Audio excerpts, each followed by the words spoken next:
We are most alive, we have the most energy, we are most intimate with our best selves when we're progressing towards our mighty mission. I think what's happened on the planet right now is there's been a great seduction and a great brainwashing.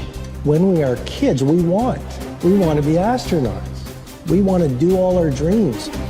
And we're full of curiosity, and we're loving. And we're passionate, we're strong. We're not afraid to be ourselves. But as we leave the perfection of childhood, the hypnosis and the brainwashing begin. Be reasonable.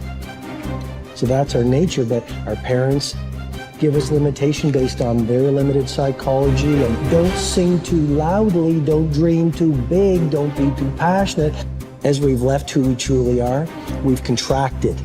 And now it's all about staying safe in the world versus going out there and letting our brilliant, our primal genius shine.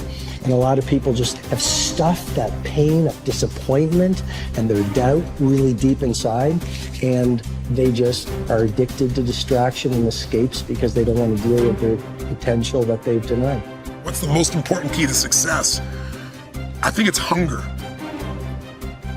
It's not getting satisfied. A hunger that doesn't go, a hunger to learn, a hunger to grow, a hunger to serve, a hunger to give, a hunger to create breakthroughs. Most people are hungry until they make a certain amount of money and then they get comfortable. And there's nothing wrong with that, but it's not about the money. It's not about the business. It's about your growth. Because every one of us either grows or dies. People ask me all the time, what does it take to be happy? I say one word, progress.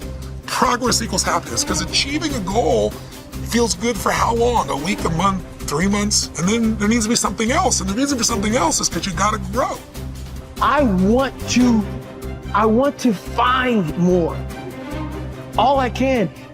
And in that sack of you have to dive in that to find more. Because if you're not willing to go in there and face yourself, you're not gonna find anything. You're gonna live right here on surface, man, right here on surface. So if there is an ending to this world and there is somewhere to go and there's a judgment, you're gonna get there and you might see a chart. And that chart may tell you who you should have been. And now you get the rest of your life to think about that. Now I could live a much better life if I just would have just suffered a little bit more. Success is not gonna show up at your front door and knock on it and say, here I am. It's not coming to look for you. In fact, success is not thinking about you. Success is already doing its job. You got to be willing to do your job. Each and every day that you are breathing in this world, each and every day that you are doing something in this world, you should be focusing on getting better, not worse. You should be understanding that, hey, I can't be this same person on a day in, day out type of way. I got to keep focusing and going further and going harder and going stronger and pushing myself till there's nothing else left to push forward. So now's the time for you to hit the gym of your life and start exercising your self-discipline muscle. No more talk, no more excuses. From this moment forward, it's all about massive execution. Will there be days that you don't feel like it? Yes. Will there be days that you want to stop? Yes. Will there be days that you want to give up? Yes. Will there be days that you want to quit? Yes. Listen to me. Quitting is never an option. We've all bought into a lie. We've bought into a lie that confidence is belief in self. And so when you're in a situation which is normal, where you don't believe in yourself, you're like, oh my God, I have no confidence. The truth is, and I want you to walk out of here with a new definition of confidence. Confidence is the willingness to try. Because when you try and you take action, what happens, and what's happened for France, is that when she sees herself taking action, what happens is she sees herself being the kind of person that takes action. So she has evidence that she can rely on herself. And that action is what builds confidence. It doesn't start with belief. The real way for most of us is not to wait to believe, but to push ourselves to act. And through the action, you will build the belief. We're built to walk uphill. And when you reach the pinnacle of the hill, you want to stop and appreciate the vision, but the next thing you want is a higher hill in the distance, because it's the uphill climb that it's from the uphill climb that we derive our value, and I mean this technically. So almost all the positive emotion we feel, especially the emotion that fills us with enthusiasm, and that's to be filled with the Spirit of God, by the way, because that's what enthusiasm means. That's experienced in relationship to a goal. And so in some sense, and this is part of the religious enterprise, you want a goal that you can never attain, right? So you can always move closer to the goal that recedes as you move towards it. You think, well, that's frustrating. It's like Sisyphus pushing the rock uphill.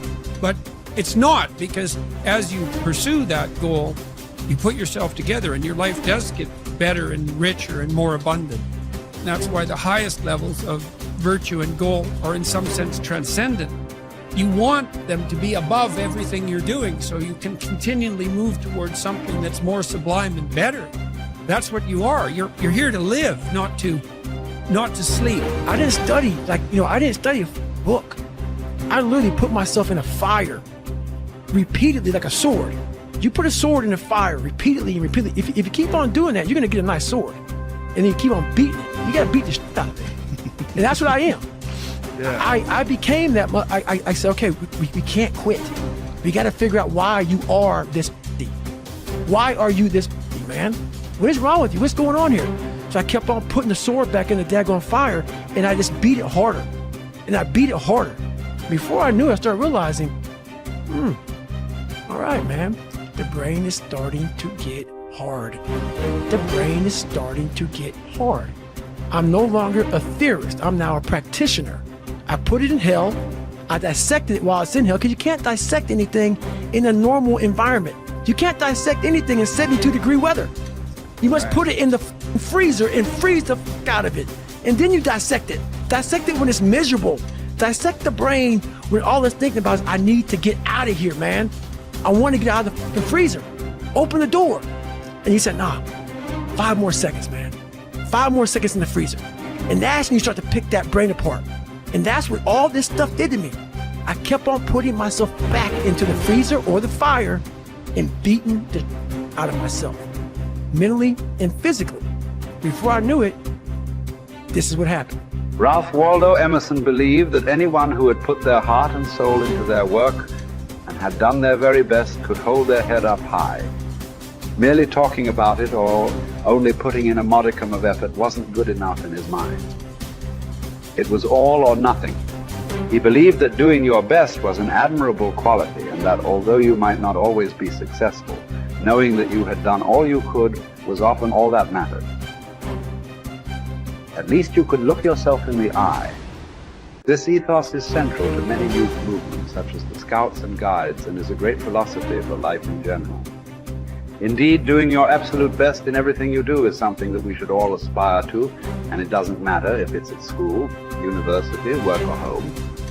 If you think about it, doing your best is also central to self-reliance, because it allows you not only to test your capabilities, but also helps you to learn and therefore extend them. It's only when you are at the edge of your ability that you can really test your mettle and see just how much you can depend on yourself. Only ever working inside your comfort zone or doing just enough to get by may be easy, but is rarely rewarding. And it never allows you to develop into a fully rounded person or realize your full potential. The following quote from Theodore Roosevelt sums up the essence of Emerson's point. It is not the critic who counts, nor the man who points out how the strong man stumbled, or where the doer of deeds could have done better. The credit belongs to the man who is actually in the arena, whose face is marred by dust and sweat and blood, who strives valiantly, who errs and comes up short again and again, who knows the great enthusiasms, the great devotions, and spends himself in a worthy cause, who at the best knows in the end triumph of high achievement, and who, at worst, if he fails while daring greatly, so that his place shall never be with those cold and timid souls who know neither defeat or victory. When you are working on your next task, give it your full concentration and really put the effort in to produce the best possible end result. Even if it doesn't lead to glittering success, you should be proud of yourself for doing your very best. No man fails who does his best.